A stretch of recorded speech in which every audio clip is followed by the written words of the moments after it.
Thank you for inviting me. And my name is Jay. My pronouns are she and they. And my specialty is really working with communities that have been historically marginalized to support sexual wellness and sexual empowerment.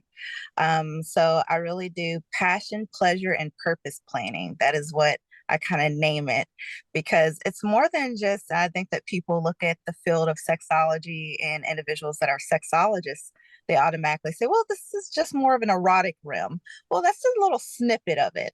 It's really passion, pleasure, and purpose planning. How can you align all three? And I help with just purposeful alignment of all three. Interesting. So passion, pleasure, and purpose planning. Yeah. Tell me more about how, because, I think when people think of sexuality, we understand passion, we understand pleasure, but can you tell me more about purpose? Yes. So and this is just really my foundation that I really developed. That's something that I feel that's very integral to human connection and the human experience. We can have passion, we can enjoy something, we can have pleasure, we can seek joy from something, but do we see the purpose in it? And do we see it actually as integral in our life experiences and our human experience, whatever that is? So I work with individuals that are asexual or demi-gray A that may not have that erotic aspect to their existence, but they can still have passion and pleasure in their own way. But they have to see the purpose in it. Passion and pleasure does not require sex. It requires really the ability to understand what is enjoyable to your human experience. And that's where that pleasure comes in. Like, how can all of those intertwine into a greater human experience and existence? Yeah, that's really interesting because, I think all of us, everything we do is attached to some purpose, whether we're conscious of that purpose or not. So, what I like about what you're saying is you're basically taking people into the consciousness of the purpose for what they're doing. Because I do think many times we're kind of on autopilot and we're just doing things. Maybe it's um, connecting with a model on LiveJasmin or something like that. But why? What is the real underlying purpose there? I think many people themselves don't know what it is. Absolutely. Absolutely. I think that you hit it right on the nail that a lot of people do not see the purpose. And really that is I feel that that is one of the major sources of dissonance in our society. People see only from their vantage point, only from their biases, only from their lens, and they try to correlate their purpose and the purpose of others based on their experience of their purpose, which is different from other people. Very interesting. I'm curious from your perspective, what constitutes healthy sexuality? Yeah, I think healthy sexuality is anything that is consensual, safe, and informed, and also knowledgeable about the experience as well too. That's safe. Being informed is different than being knowledgeable. Informed means that you're totally aware of what is going to exist in a space and how you're going to coexist in that space. But being knowledgeable means that you're fully aware of one, the consequences, how to operate within it safely, what it entails, and how you can navigate that as well too. So I feel that is what safe sexuality is. That's something that is really something that I advocate for within this work, especially as we become more digitized, as we become more electronically dependent. We yearn for human connection.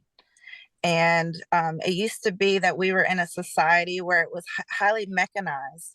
And when I say mechanized, it was industrial. And we were only in this industrial space where we just are fixated on work and work and work. Well, now we are fixated in how we can cultivate a human experience.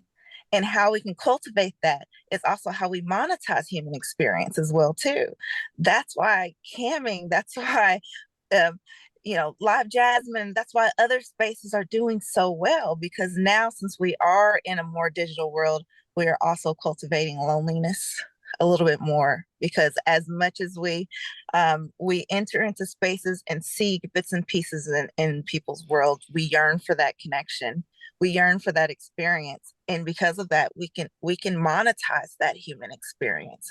We can bring that to people that aren't able to get that. Camming is a great way to create a human experience with people that may not actually have that in their own worlds and existence. It's an accessible form of intimacy. And, I think of porn industry and sex tech and LiveJasmin and other spaces as a very accessible form for individuals that may have um, social, considerations such as, autism or some forms of sensory concerns as well too, and disabilities that may not have that intimacy where they're connecting with people out there in the world, going to clubs, going to bars, going to groups. It's a very accessible form where you can be in the know and connect with people in a way that is comfortable for you, that doesn't require you to step outside of your comfort zone as well. Even when I talk to clients about what are ways I can spice up my marriage, I'm not comfortable in going into lifestyle clubs right now or go to swingers clubs. What are some other ways that I can spice up my marriage and consider some ways to interact with other people in an intimate way? Well, LiveJasmin is a great way that you can utilize your partner within LiveJasmin and also support a very erotic and intimate existence. We don't talk about that a lot. So I think just creating these opportunities where people are hearing and they're seeing and they're understanding the benefit, even outside of, some of the sexy nature that models sometimes or sometimes not present. And you mentioned there are models that don't take off any clothes whatsoever. There are models that just read a book in lingerie. And some people don't know that. And they're still forming these connections and this human experience. And I think this is the key. I'm curious, did you know about LiveJasmin prior to us reaching out? You did. Absolutely. Yeah, Yes, I love that you feel it feels like you're familiar with the platform. absolutely. I have referred clients to LiveJasmin. I've even considered creating an account for LiveJasmin myself, based on even some client requests as well too.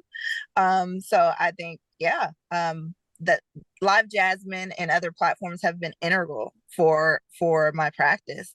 But I think even just for myself and the way that I carry myself in an empowered nature, it just embodies what I think is important. Even talking to my mom about the importance of LiveJasmin and other spaces and empowering individuals of all genders and of all individuals that are consenting, to be able to showcase who they are in a very human connection type of way. Yeah, it's really beautiful. And part of what, we want the world to know is exactly this, that it's okay. We get, yes, there is some explicit content and there is an explicit nature, but that's actually a small part of it in comparison to the big picture. There's Absolutely. so much more to these platforms. And like you said, I myself have really started to think about it. If you look at industries that are multi-billion dollar industries, that tells you very clearly that this is a societal need. Otherwise, it wouldn't be making so much money, you know? So, like you said, people are somehow, if the industry is growing, and it is, then people are somehow feeling more and more need for this form of connection. I'm curious your thoughts on, is it this form of connection? Is there something about the fact that it's digital and that there's a degree there's a few degrees of separation.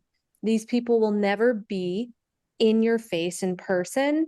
Um, is that part of the allure, or is that it's filling this need of just straight up loneliness? I think it's multifaceted. I think that we are in a quickie society. I've wrote about this on my social media. We're in a quickie society where we love quick interactions. We love quick connections. And quickie doesn't mean quickie as in sex and in orgasms and things like that. But sometimes in this quick nature society or this instantaneous gratification society, we're not wanting to do the buffer and the extra work sometimes to form those connections.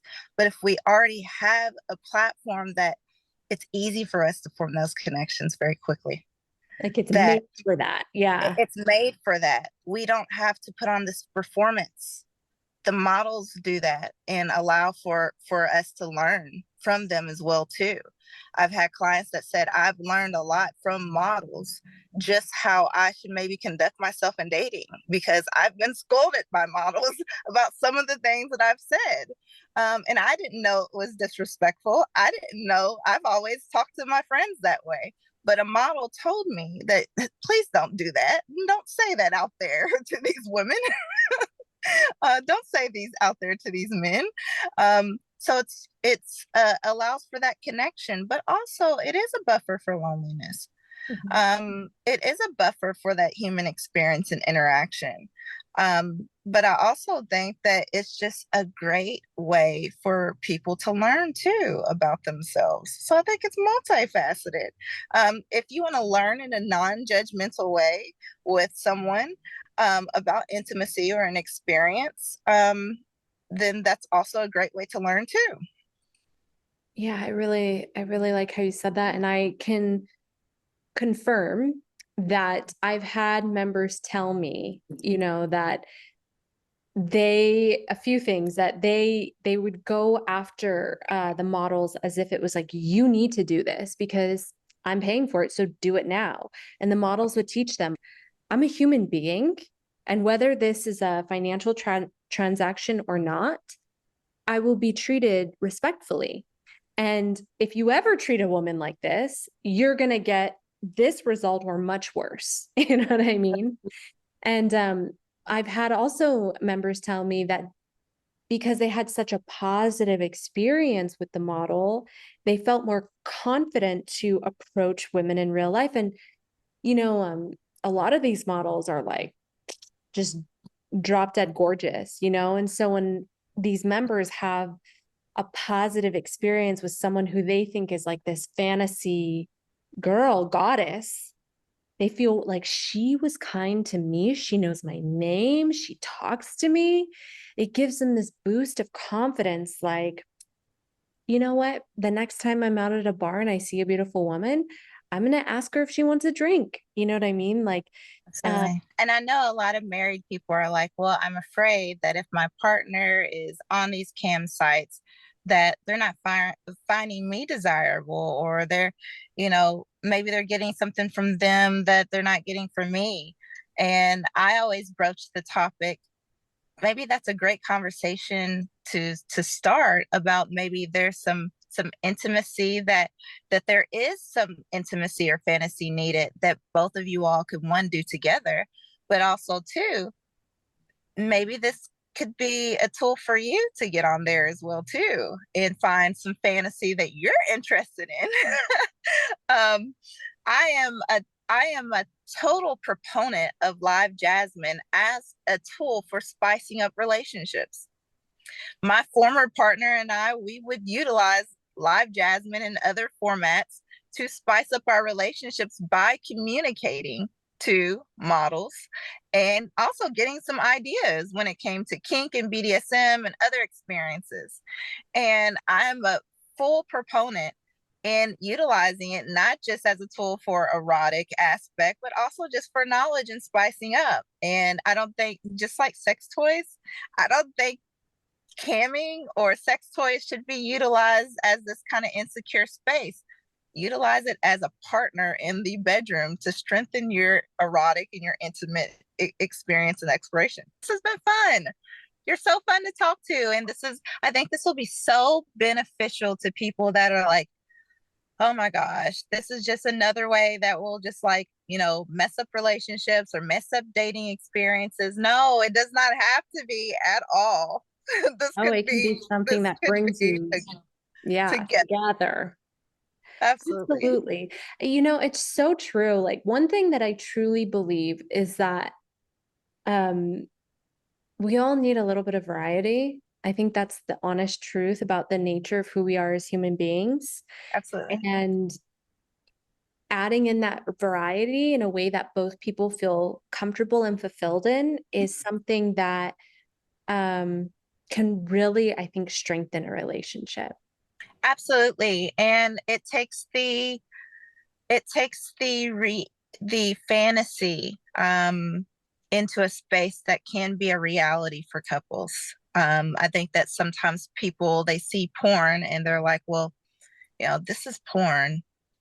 Can this actually be a reality? But also talking to a cam girl that may try out something or even try out a product as well too. That's one of the things that I really enjoy, especially as a sexologist. Being able to witness, models and cam girls and cam boys and other folks try out products that maybe I need to refer to some other clients as well too, and for them to talk about it and their experience and like and very candid, honest, like, I don't think I would use this again. And I'm like, okay, this lube isn't great, so let's try something else. I love that. It's been an absolute pleasure. Same. Thank you.